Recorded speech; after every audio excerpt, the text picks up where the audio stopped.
제가 목회를 하다 보니까 아주 딜레마라고 할까요? 좀 어떤 해소되지 않는 그러한 갈등이 생기기 시작했습니다. 무엇이냐면은 과연 해야 할 말을 해야 되는가, 아니면은 내가 알고 있는 선에서 그냥 조용히 덮고 넘어갈 것인가 라는 그러한 갈등이 생기기 시작하였습니다. 자, 그래서 하나님께서는 이제 과연 그러면 나를 목회자로 삼으시고, 시편에도 23장에 그런 내용이 있지 않습니까? 주께서 내 원수의 목전에서, 그러니까 목전이라는 것은 내 원수의 눈앞에서라는 말 아닙니까? 내 원수의 눈앞에서, 목전에서 내게 상을 베푸시고 내 머리에 기름을 부으셨으니 내 잔이 넘치나이다 라는 아주 놀라운 그러한 고백을 하는 것을 우리가 이제 시편 23편을 통해서 항상 접하지 않습니까? 그것은 아주 놀라운 그러한 고백입니다. 자, 그래서 이제 우리가 그러면 이 목회의 길을 가든 아니면 하나님의 자녀된 자로서 살든, 우리는 정말로 이제 그 어떤 이 선택의 기회가 오면은 그 선택을 그럼 어떻게 그 선택을 해야 될 것이고 어느 쪽을 선택해서 그 방향으로 가야 되는지, 그리고 또 하나님이라면, 예수 그리스도라면 과연 어떻게 하실 것인가 라는 그러한 반문을 하면서 우리가 신앙생활을 해야 되는 그러한 갈등의 상황에 무수히 우리가 부딪히게 된다는 것입니다. 그래서 그 일례로 저 같은 경우에는 이 복음을 전할 때에, 하나님의 말씀을 주일마다 선포할 때에 이 내용을 과연 발설하는 것이 옳은 것인가, 아니면 괜히 이러한 내용을 이야기해서 듣는 사람들이 거북해하면은 어떨 것인가 하는 그런 갈등을 가지게 됩니다. 그런데 저는 항상 그렇게 결론을 내립니다. 듣는 사람들이 불편하고 다소 거북할지라도 진리를 말해야 된다, 진실을 말해야 된다라고 그렇게 항상 여겨왔습니다. 그래서 혹은 정치적인 내용이든 아니면은 신앙적인 내용이든 교회의 문제든 목회의 문제이든, 그러한 그 갈등의 그런 상황에서는 항상 이제 그 진실을 말해야 된다고 생각을 했고, 여과없이 그러한 내용들을 제가 이야기하는, 그리고 선포되어지는 그러한 내용들을 이제 어떤 분들은 들으시면서 좀 불편해 하실 수도 있다고 생각합니다. 그러나 불편하더라도 정말로 우리가 하나님의 뜻이 어디에 있고, 그리고 하나님의 정의가 어떤 것인지, 그리고 또 그 진리라는 것이 그 복음의, 그 평화의 복음이 어떤 것인지를 정말로 우리가 이제 정확하게 받아들이려면, 그러한 진실된 내용을 우리가 깊이 들어가지 않고서는 항상 이제 겉도는 신앙으로 가게 될 것이고, 그리고 또 우리가 교회 생활이나 그 사회 생활이나, 그리고 이제 그 개인이나 국가나 이 사회나 항상 그러한 그 본질적인 내용을 들어가서 그런 그 잘못된 것을 이제 도려내지 않으면 항상 그 잘못이 실수가 반복되어지고 어떠한 그러한 우리 신앙의 이제 발전도 없다고 생각합니다. 자, 그래서 저는 그렇게 생각합니다. 이제 과연 우리가 그러한 불편하다고 하여서 우리의 그러한 수치스러운 부분, 내 자신의 부족한 부분을 자꾸 감추려고만 하고 어떻게 이제 그런 이 약점은 감추고 내가 이렇게 좀 돋보이는 부분만 더 부각시키려고 한다면은 우리는 그러면 이 성경을 과연 어떻게 받아들여야 되는 것인가?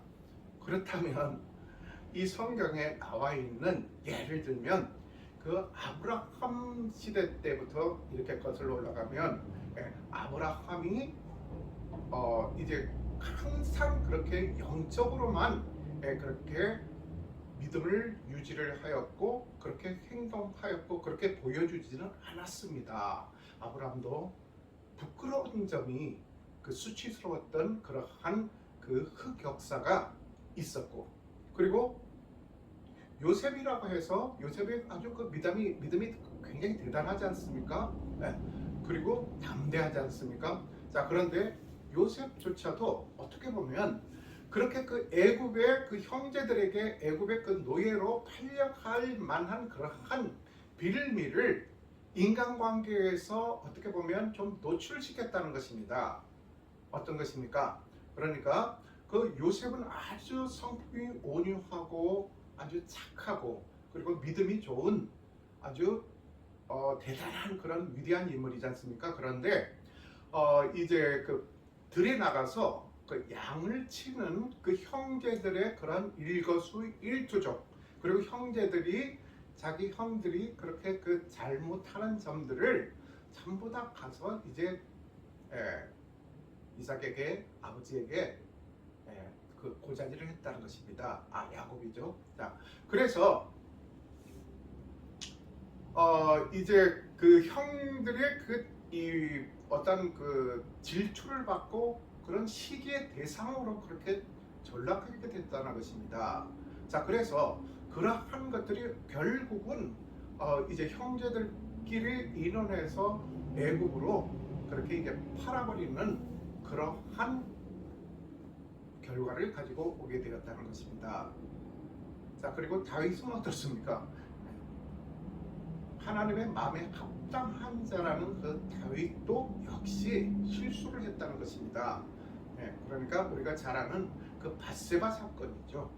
그래서 나중에 그 다윗이 그러한 그 나단 선지자를 통해서 자신의 그러한 수치스러운 점을 이렇게 그 노출이 되었을 때 나단 선지자가 그 다윗의 수치스러운 점을 지적하였을 때에 내가 이래봬도 이 나라의 왕인데 함부로 그렇게 나한테 그렇게 조언을 하다가 큰일 날 수가 있다라는 그런 협박을 하거나 거기에 귀를 막아버리거나 그러지 않았다는 것입니다. 그 나단 선지자의 그러한 눈물 어린 그러한 충고에 밤새도록 그렇게 침상이 젖을 정도로 베개가 젖을 정도로 그렇게 눈물로 회개를 했다는 것입니다. 자, 그래서 이렇게 그 수치스러운 부분은 수치스러운 부분대로 그 성경에 전부 다 이렇게 기록이 되어 있다는 것입니다. 아주 자세하게. 그것이 바로 곧 진리의 말씀인 하나님의 말씀이라는 것입니다. 그리고 이 하나님의 말씀은 무엇입니까? 곧 로고스. 이 말씀 자체가 하나님과 이렇게 그 이분법적으로 이렇게 분리를 할 수 있는 것이 아니라 하나님 자체라는 것입니다. 이 말씀이. 자, 그래서 우리는 이제 우리 기독교의 대한민국 그 초기 이제 예를 들면 그 평양이 옛날에 동방의 예루살렘이라고 그랬지 않습니까? 자, 그래서 그 정도로 이 영적인 각성 운동이 대대적으로 아주 그 은혜롭게 그렇게 이 평양에서 그게 도화선이 되어서 전국으로 퍼져서 기독교 이 정신이 우리나라를 이렇게 이제 그 나라의 골고루 이렇게 퍼지게 되었다는 것입니다. 자, 그런데 그런 과정에서 그런 것까지는 참 좋은데 어떻게 보면 우리가 이제 그 부끄러운 역사가 있다는 것입니다. 예를 들면 신사참배 문제라든가 또 그리고 무엇입니까? 이제 그 노회에서 결정을 해서 어떤 결정을 내렸느냐면은 그 신사참배만 이렇게 그 받아들인 것이 아니라 오히려 이 제국주의 일본이 일제가 태평양 전쟁을 일으킬 때에 물심양면으로 헌금으로 그 17일반 모아진 그 헌금으로 그렇게 이제 이 일본 제국주의에 일본 정부에 그거를 헌금을 해서 또 어떨 때는 무기를 사서 제공하고 그러한 역사가 있었다는 것입니다. 그 참 부끄러운 역사 아닙니까?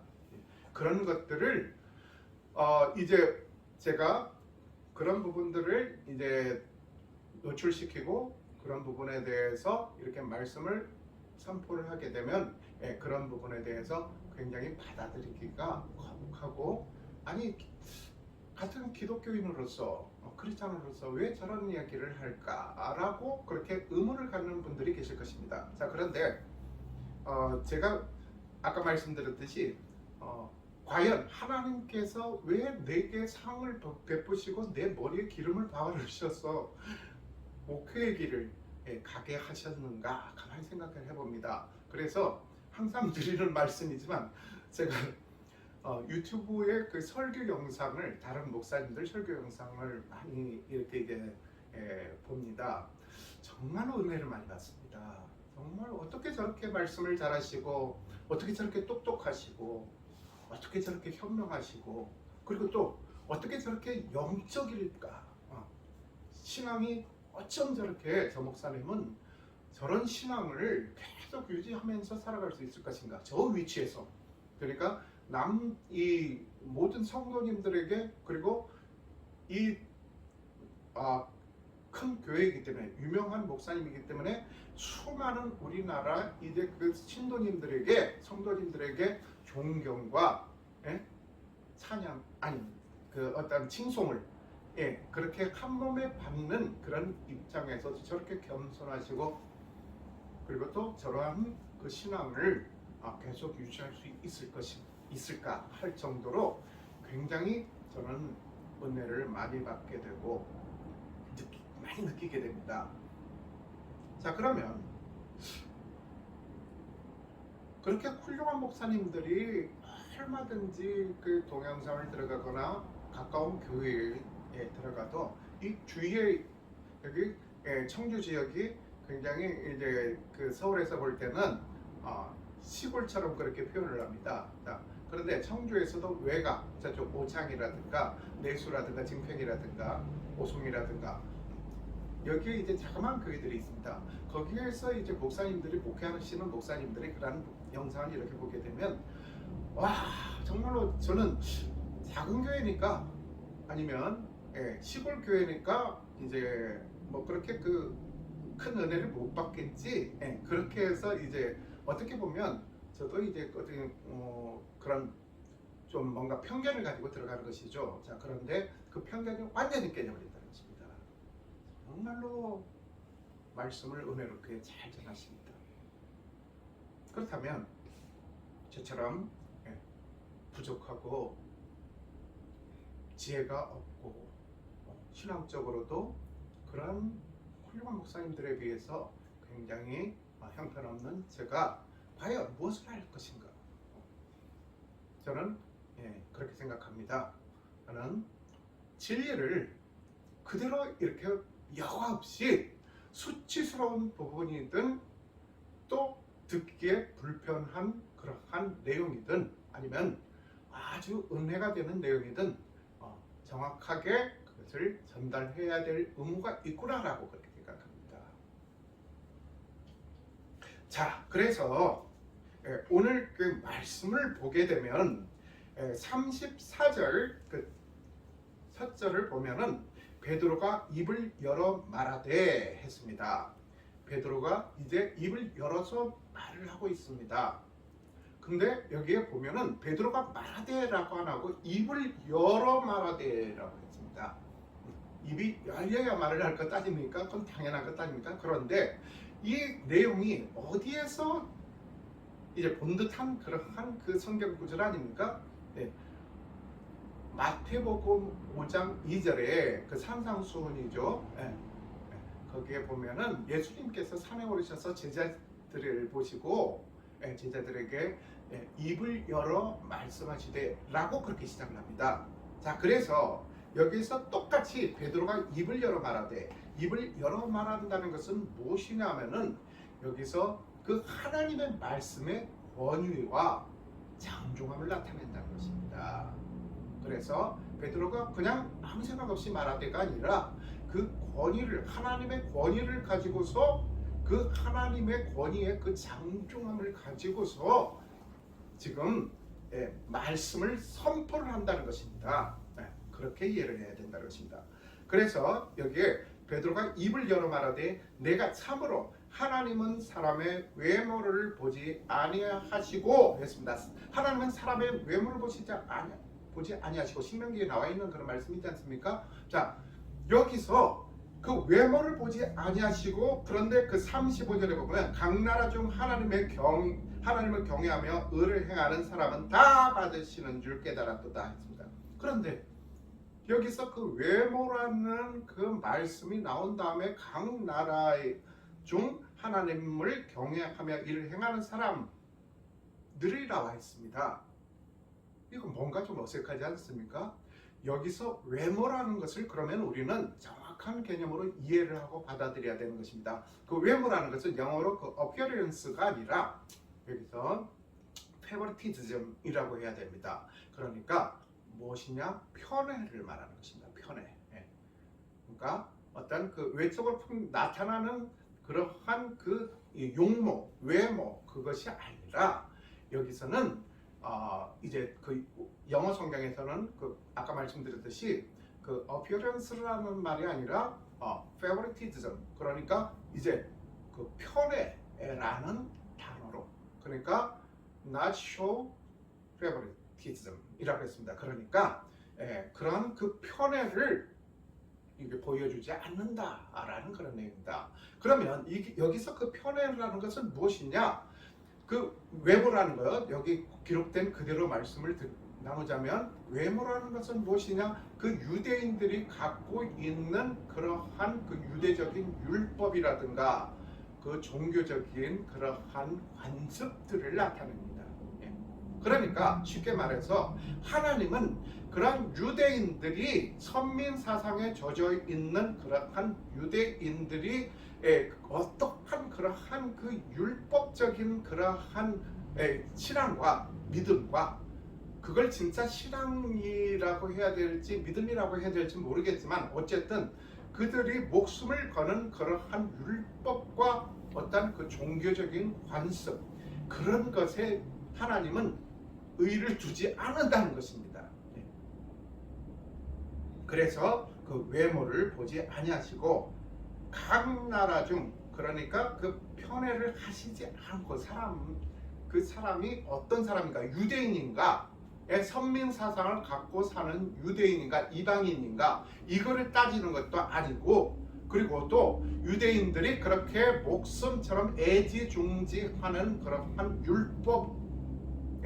율법이라든가 그러한 종교적인 관습, 이런 것을 따지는 것, 그것을 보시는 것이 아니라 하나님께서는 그것에 대해서 편애를 하는 것이 아니라 각 나라 중 하나님을 경외하며 의를 행하는 사람은 다 받으시는 줄 깨달았도다 했습니다. 뭡니까?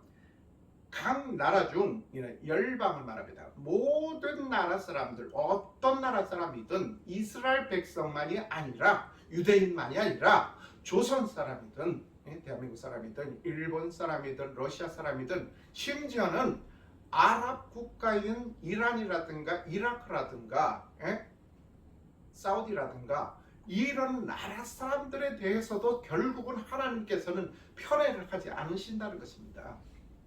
몇 년 전에 제 아이가 우리에게 메시지를 보냈습니다. 엄마 아빠, 우리 룸메이트가 5명인가 6명인데 한 명이 다시 들어왔는데, 새로 들어왔는데 아라베야 어떻게 해야 되지? 막 걱정을 하는 거예요. 제가 말했습니다. 걱정하지 말라. 관대하게 대해줘라.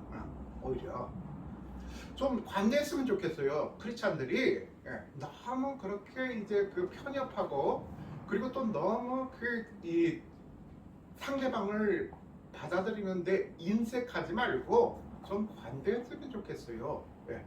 왜냐? 모두 다 구원의 대상이거든요. 아랍 사람일지라도 구원의 대상이라는 것입니다. 네? 이방인이라도 구원의 대상이라는 것입니다. 그러면 이렇게 이제 그 상대방을 그렇게 상대방에게 관대하게 다가갈 수 있는 것은 무엇입니까? 진리의 확신, 자신감 때문에 그렇습니다.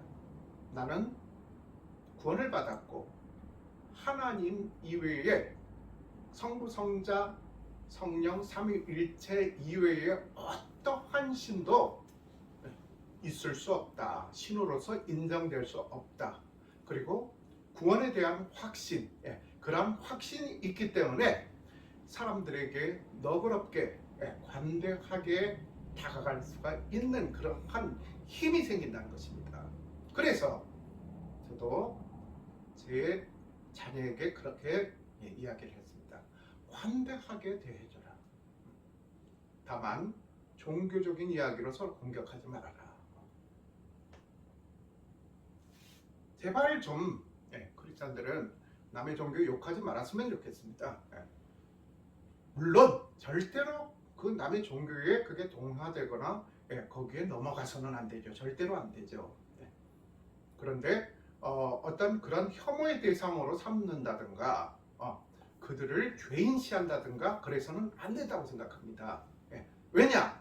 지금 여기에 각 나라의 그 각 나라 중 하나님을 경외하면, 그러니까 그 지금 유대인들 중에 바리새인들 중에, 심지어는 바리새인들 중에도 선한 사람이 있었지 않습니까? 그리고 하나님을 경외하는 사람도 간혹 있었다는 것입니다.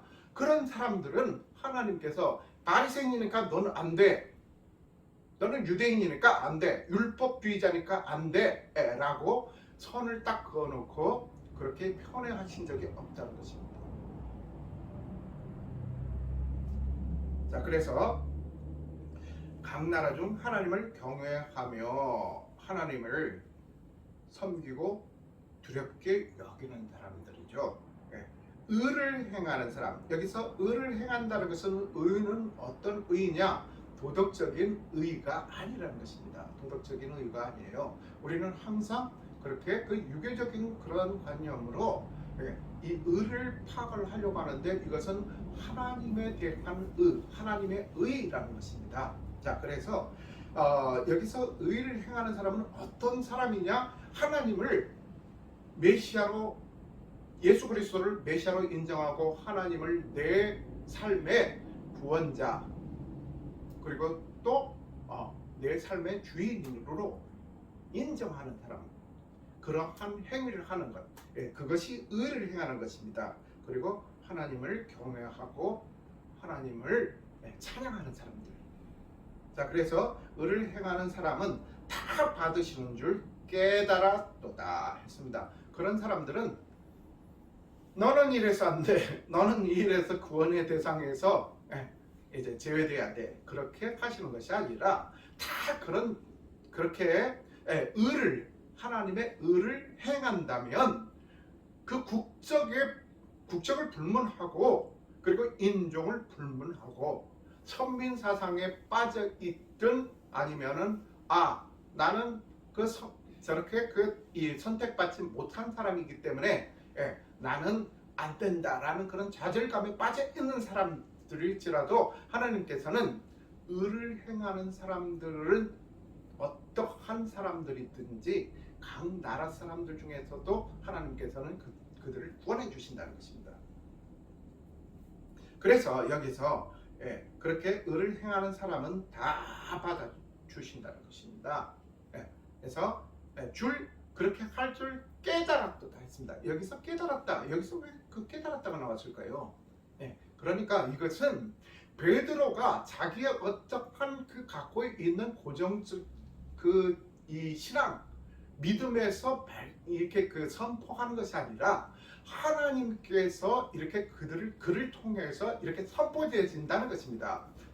그래서 자기 자신도 이렇게 그러한 그 상황이라든가 그러한 메시지가 여기서 이제 적용되고 이렇게 선포되어지는 걸 보면서 자기 자신도 비로소 깨닫게 된다는 것입니다. 어떤 깨달음이냐? 바로 이 고넬료가 환상을 보고 그 바닷가 무두쟁이 그 시몬의 집에 유하고 있는 지금 시몬 베드로를 청하라고 있지 않습니까?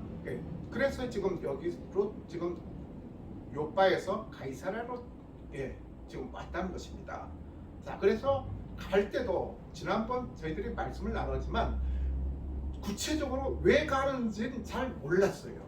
그런데 성령님의 환상 중에 그렇게 나타나서 베드로에게 그렇게 명하게 했기 때문에 가라면 간다는 것입니다. 그래서 왔더니 그렇게 그 고넬료라고 하는 그 백부장이 있는데 그 백부장이 가서 그 말씀을 전하고 복음을 전해주라고 그런 그 내용을 가지고서는 왔지만 구체적으로 어떻게 이제 그 돌아가는지는 베드로도 잘 몰랐다는 것입니다. 그런데 여기 와서 그 고넬료의 환상 내용을 또 들어보고 정말로 정확하시고 치밀하신 실수가 없으신 하나님이시라는 것을 깨달았다는 것입니다. 발견했다는 것입니다. 그래서 만유의 주 대신 예수 그리스도로 말미암아 화평의 복을 전하사 이스라엘 자손들에게 보내신 말씀. 그러니까 만유의 주 대신 예수 그리스도로 말미암아 여기서 만유의 주가 나옵니다. 만유의 주.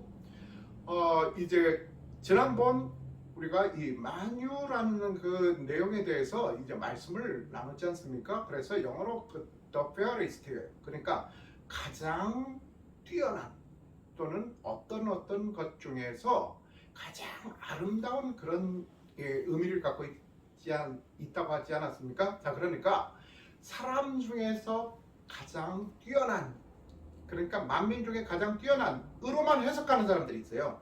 그런데 만민 중에 가장 뛰어난 이 아니고 이 세상 온 우주 만물, 그러니까 그 안에 사람도 들어갈 것 아닙니까? 모든 걸 포함해야 된다는 것입니다. 그러니까 돈이 사람보다 더 가치가 더 뛰어나다고 생각하는 사람들이 있다는 것이에요. 물질이 사람보다 더 중요하다고 생각합니다. 무기가, 첨단 무기가, 첨단 과학 장비가 사람 목숨보다 더 중요하다고 생각하는 사람들이 있다는 것입니다. 자, 그래서 어떠한 이 세상에 어떠한 그러한 하나님의 창조물보다도 더 뛰어나신 그 우위에 있으신 분이 바로 만유의 주 예수 그리스도라는 것입니다. 자, 그래서 그 만유의 주 되신 예수 그리스도로 말미암아 화평의 복음을 전하사, 여기서 그 화평의 복음이라는 것은 무엇이냐? 그냥 복음을 전해서 하면 되는데 화평의 복음이라고 했어요. 참 은혜로운 말씀입니다. 은혜로운 내용이에요. 이 화평의 복음으로 말미암아 우리가 비로소 하나님과 이제 화해가 되는 그러한 계기가 되었다는 것입니다. 즉 말씀을 드리자면 화평의 복음이라는 것은 그 평화의 복음이라고 거꾸로 이렇게 말씀을 이제 표현할 수도 있는데, 그 화평의 복음이라는 것은 바로 예수 그리스도께서 이 땅에 오셔서 십자가에서 우리들의 죄를 위해서 돌아가심으로 말미암아 우리가 구원을 얻었지 않습니까? 그러므로 말미암아 심판자이신 하나님과 죄인일 수밖에 없는, 죽을 수밖에 없는 죄인인 저희들이 우리가 결국 그 예수 그리스도의 그 십자가로 말미암아 화평하게 되어졌다는 것입니다. 화해가 되어졌다는 것입니다. 예수 그리스도가 결국은 화목제로 희생됨으로 말미암아 우리는 예수님의 그 보혈의 피로 말미암아 우리는 비로소 하나님과 화해하는 그런 관계가 되었고 결국은 구원을 또 선물로 받게 되었다는 것입니다. 자, 그래서 여기서 화평의 복음을 전하신 전하사 이스라엘 자손들에게 보내신 말씀, 그러니까 이스라엘 자손은 쉽게 말해서 유대인들이지 않습니까? 유대인들에게 처음에 보냈어요. 말씀을 보냈어요. 어떤 내용의 말씀입니까? 바로 곧 요한이 그 세례를 반포한 후에 갈릴리에서 시작하여 온 유대에 두루 전파된 것을 너희도 알거니와. 그래서 지금 여기서 보면은 지금 이 베드로가 말씀을 전하고 있는 곳이 어디입니까? 유대 예루살렘입니까? 갈릴리입니까? 아니면 가이사랴입니까? 가이사랴죠.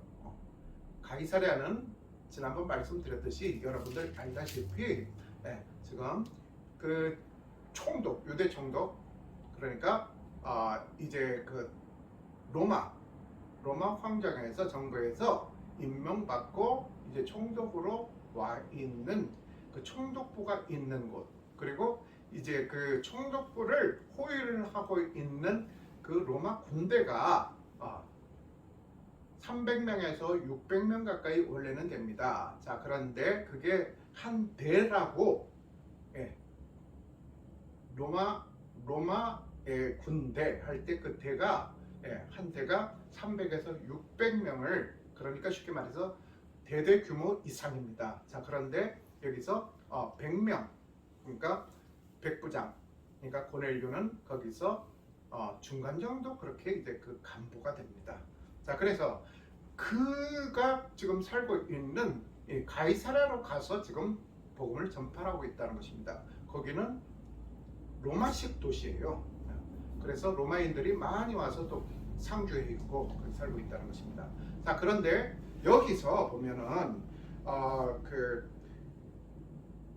이스라엘 자손들에게 보내신 말씀, 곧 요한이 그 세례를 반포한 후에라고 했습니다. 그러니까 무엇이냐? 이것은 그 대상이, 지금 듣고 있는 대상이 이방인들뿐만 아니라 유대인들이 많이 있다는 것입니다. 그러니까 유대인들이 그 내용을 쉽게 이해할 수가 있겠죠. 그러니까 어떤 내용입니까? 세례 요한이 광야에서 외쳤다는 것입니다. 예수님 오시기 전부터 회개하라고. 자, 그런데 거기서 또 요한이 그렇게 외치기만 한 것이 아니라, 광야에 소리가 있어 그 외쳐 가라사대, 그래서 그 외친 것만이 아니라 바로 그 세례를 또 베풀었다는 것입니다. 세례는 무엇이냐면은 장차 그리스도께서 메시아께서 이 땅에 오실 것을 암시하는 그런 그 출발 단계라는 것입니다. 그러니까 예수님께서 이 땅에 직접적으로 오신 그 내용보다도 이미 그 세례 요한을 통해서 예수님이 장차 오실 것이라는 것을 미리 선포를 하고 나서 사람들에게 그렇게 선포되어지고 예수님께서 이 땅에 오셨다는 것입니다. 자, 그래서 이제 그 세례를 반포한 후에 갈릴리에서 시작하여 온 유대에 두루 전파된 그것을 너희도 알거니와. 그래서 그 세례를 반포한 후에, 그러니까 결국은 무엇입니까? 그 전에 그 세례부터 반포된 다음에 예수님께서 그 사역을 그 갈릴리를 중심으로 해서 그렇게 이제 시작이 되어졌다는 것을, 그 역사적인 그 내용에 대해서 지금 이렇게 강조를 하고 있는 것입니다. 자, 그래서 너희도 알거니와 해서 너희도 알거니와 그랬지 않습니까? 그러니까 그걸 너희가 다 알지 않냐? 그러니까 유대인들이기 때문에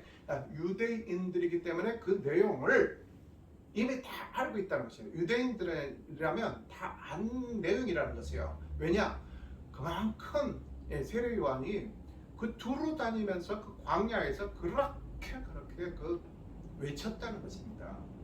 그러니까 그 소리를 웬만한 유대인들은 다 들었다는 것입니다. 자, 그래서 하나님이 38절 나사렛 예수에게 성령과 능력을 기름 붓듯 하셨음에 했습니다. 자, 여기서 이제 그 하나님이 나사렛 예수에게 여기서 나사렛 예수를 강조하고 있습니다. 그냥 예수님이라고만 해도 되는데 누가는 의사이지 않습니까? 굉장히 그 섬세하고 디테일한 사람입니다.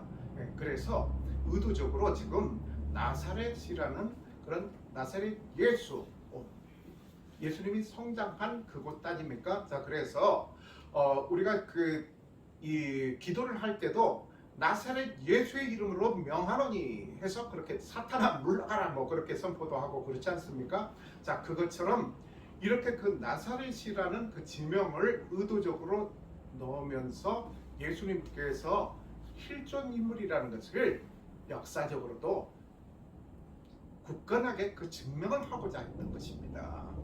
그래서 가끔씩 뭐 그런 그 인터넷에 말도 안 되는 그런 기사가 뜨지 않습니까? 예수 과연 실존 인물인가? 실존 인물이죠. 당연하죠. 그거는 교회 역사뿐만 아니라 그 인류 역사에서도 그거는 부정하지 않는 예수님이 언제 출생하셨다. 그래서 그 예수님이 출생 전후로 이렇게 해서 이제 기원전과 그리고 서기로 이렇게 나누지 않습니까? 그래서 여기서 그렇게 예수님께서 이 나사렛에서 그렇게 이제 성장하셨다는 것을 성장하신 분이라는 것을 그렇게 이제 강조를 하고 있는 것입니다. 그래서 그 하나님이 나사렛 예수에게 성령과 능력을 기름부터 타셨음에 자 그래서 이 삼위일체라는 것이 굉장히 그래서 헷갈리는 그런 내용들이에요 사실은. 자 그래서 여기서 보면 아니 하나님이 예수님이 하나님이 아닌가 그렇게 생각하지 않습니까? 맞습니다. 자 그런데 예수님이 이 땅에 와 있는 동안에는 뭐로 오셨습니까? 인자로 오셨다는 것입니다. 성육신에서 사람으로 왔다는 것입니다. 왜?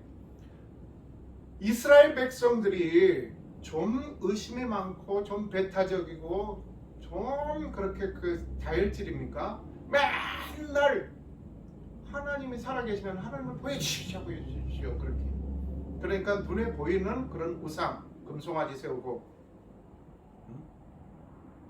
그렇게 이방신 섬기고 그렇게 해서 항상 그렇게 영적으로 그렇게 타락하고 그렇지 않습니까? 그래서 하나님께서 안 되겠다 싶어서 육신이 되어져서 그러니까 인자라는 것은 사람의 몸으로라는 말입니다. 그래서 인자로 이 땅에 오셨다는 것입니다. 예수 그리스도로.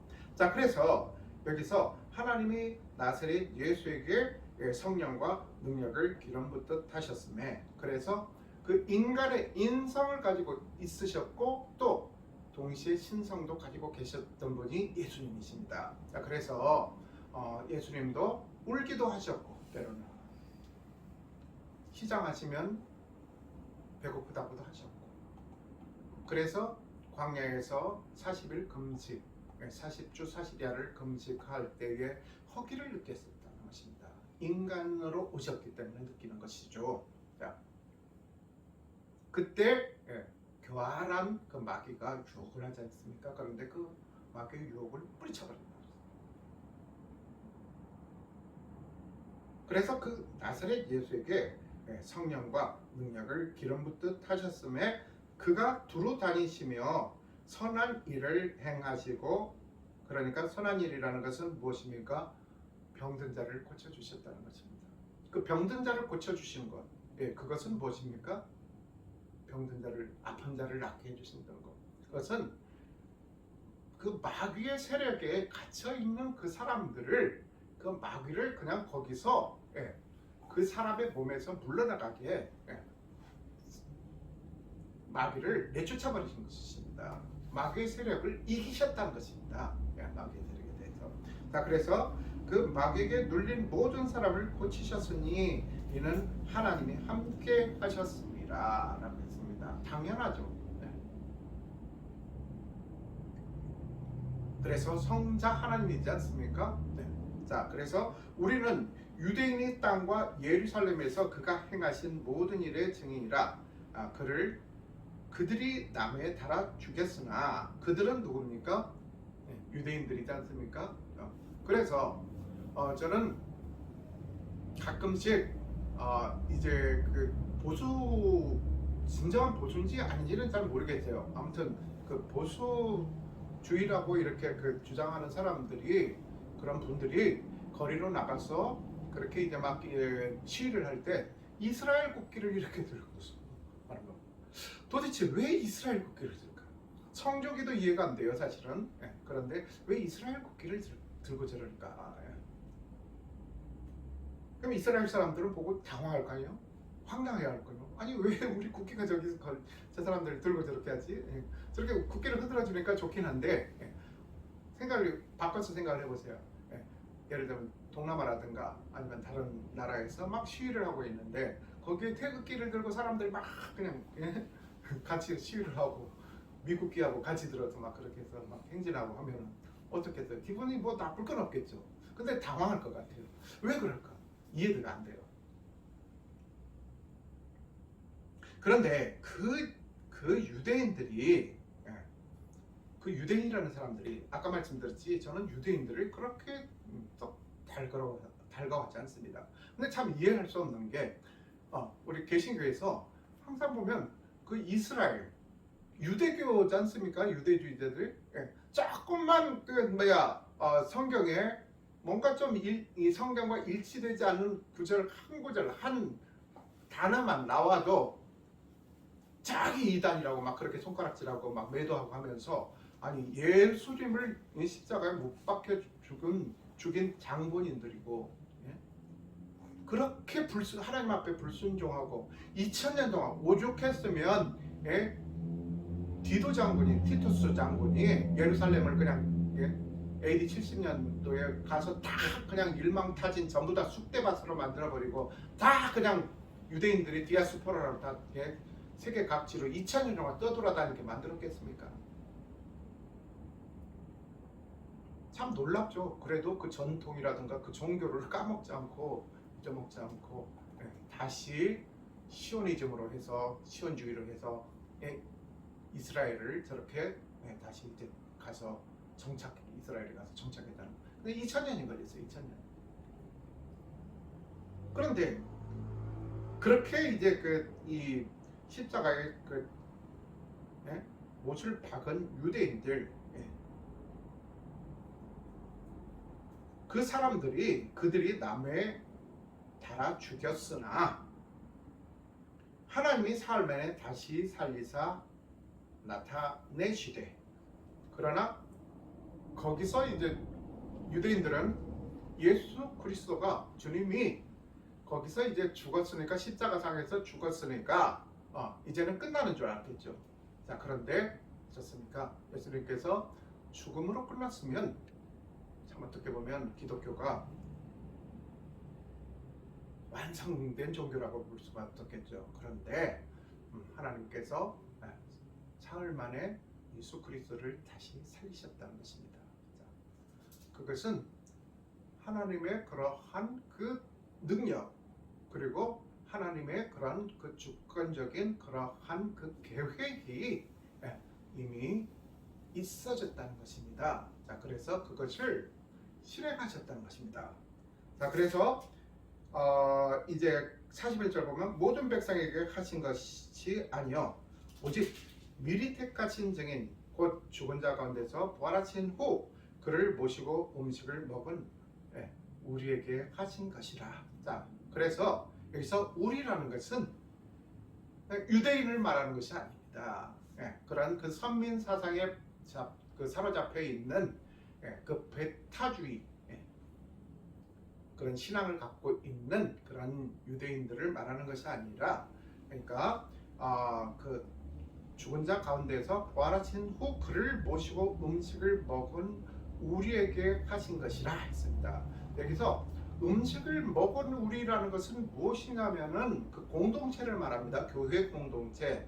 자, 교회 공동체 무엇입니까? 교회 공동체의 그 기본이 뭐냐면은 예수님께서 그 십자가에 달려 돌아가시기 전에 이제 제자들과 앉아서 그 떡과 포도주를 나누지 않았습니까? 자, 그것은 예수님의 살과 피를 나누는 것이고, 그래서 그것을 거부하게 되면 그 예수님을 영접하는 것이 아닌 것입니다. 그래서 여기서 그 음식을 먹은 우리에게라는 것은 유대인이 아닐지라도, 이방인일지라도, 한국인일지라도, 일본인일지라도, 중국인일지라도, 이스라엘인일지라도, 러시아 사람일지라도, 혹은 아랍 사람일지라도 이렇게 같이 음식을 먹은 우리라는 것은 무엇이냐면은 하나님을 구주로, 예수 그리스도를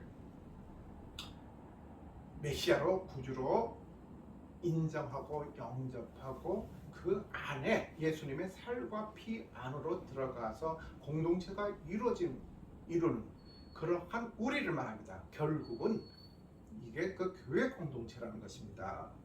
자, 그래서 우리에게 하신 것이라 우리에게 명하사 백성에게 전도하되 하나님이 살아있는 자와 죽은 자의 재판장으로 정하신 자가 곧 이 사람인 것을 증언하게 하셨고, 그러니까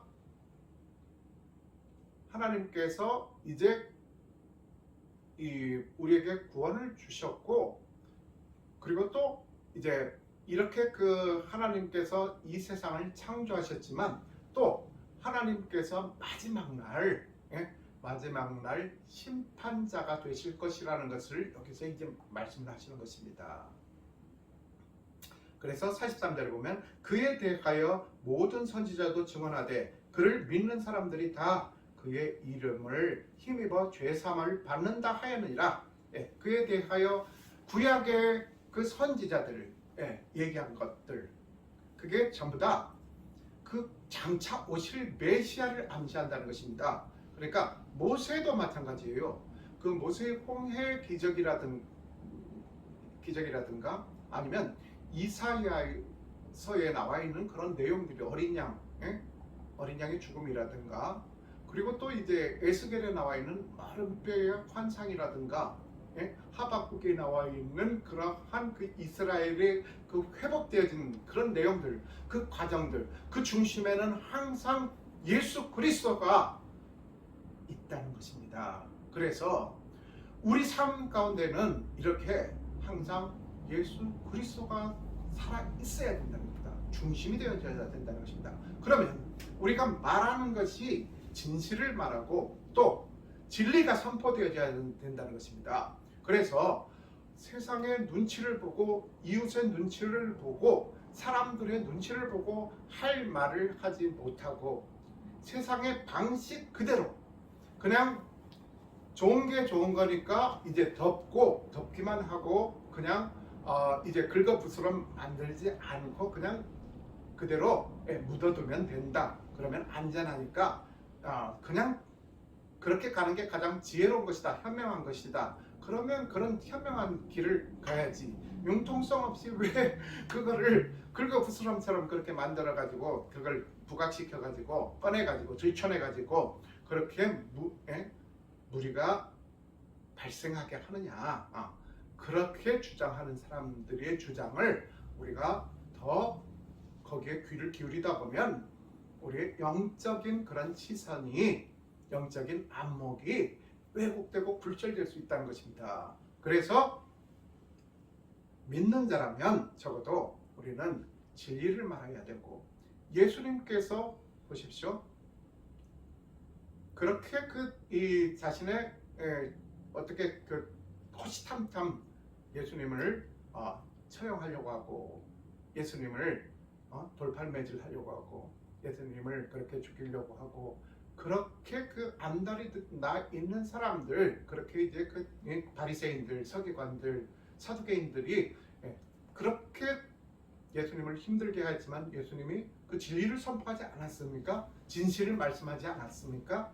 항상 예수님께서는 진리와 진실을 말씀하셨다는 것입니다. 그래서 우리는 믿는 자라면 적어도 우리는 하나님 앞에 부끄러움 없이 정말로 진리가 선포되어지게 우리는 그 진실한 것을 진실하다고 그렇게 사람들에게 말하고, 그리고 또 그러한 그 진리의 내용을, 진실의 내용을 그들이 깨달을 수 있도록 우리가 크리스찬답게 앞장서야 된다는 것입니다. 그렇게 할 때 하나님께서 비로소 이렇게 어떤 그런 그 편애를 가지고서 하나님께서 누군가만, 그리고 또 하나님에 대해서 그렇게 이제 특권의식을 가진 그런 기득권들만 그렇게 이제 그 하나님께서 보호하시고 그들을 인정하시는 것이 아니라, 어떠한 사람들이든 어떠한 국적이든 어떠한 인종이든 초월하셔서 정말 하나님의 의 안으로 그렇게 들어와서 의를 선포하는 사람들에게 하나님께서 다가가시고 그들을 인정하시고 그들과 함께 하신다는 것입니다. 이렇게 우리는 하나님의 의를 정말로 선포하고 또 그리고 또 하나님의 그러한 진리의 말씀을 많은 사람들에게 나눠주고 그들이 하나님 앞으로 돌아오는데 앞장설 수 있도록 우리가 최선을 다해서 주님의 진실의 그 복음을, 진리의 복음을 전하며 하나님께 인정받고 하나님께 축복받는 저와 여러분들의 거룩한 삶이 되기를 주님의 이름으로 축복합니다.